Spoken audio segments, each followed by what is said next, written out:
З Майдану до посольств країн Нормандської четвірки. У Києві закликали лідерів Франції та Німеччини звільнити Олега Сенцова.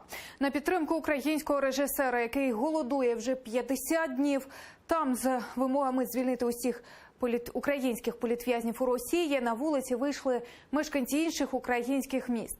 Акція відбулася у різних країнах світу, зокрема у Литві, Грузії, США та Новій Зеландії. Звільняємо Олега Сенцова. З плакатами «Фрі Сенцов» і «Сейв Олег Сенцов» на Хрещатик вийшли сотні людей. Серед них і учасники автомайдану. Вони вимагають від лідерів країн-учасниць Нормандської четвірки Ангели Меркель та Еммануеля Макрона звільнити українського режисера, який голодує вже 50 днів.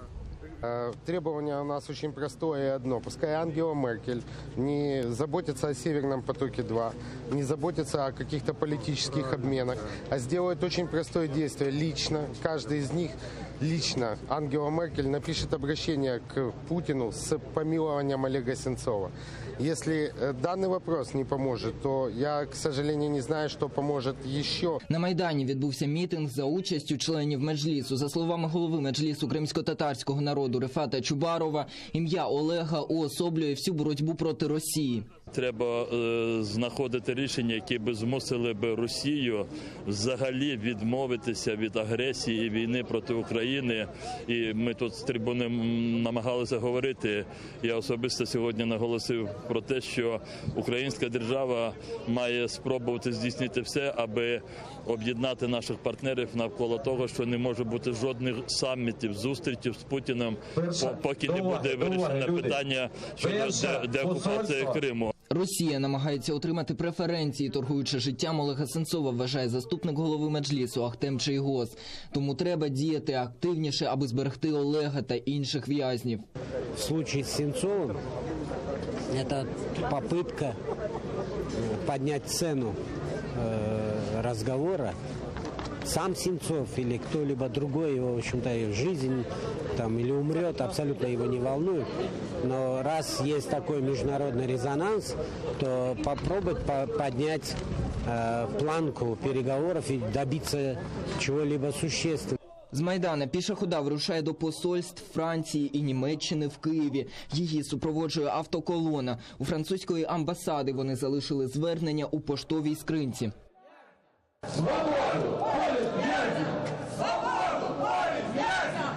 Катерина Кувіта, одна з організаторів акції, каже, звернення Меркель та Макрона до керманича Кремля стане маркером, який покаже, наскільки Європа готова боротися за права людини. Зібралися колишні автомайданівці, які разом з Олегом Сенцовим там були в одному офісі, колись відстоювали мирно наш проєвропейський шлях розвитку, боротьбу за права людини на Майдані. З посольства Німеччини до учасників ходи вийшов представник. Він запропонував залишити листа у скринці. Акції на підтримку політв'язнів відбулися по всій Україні.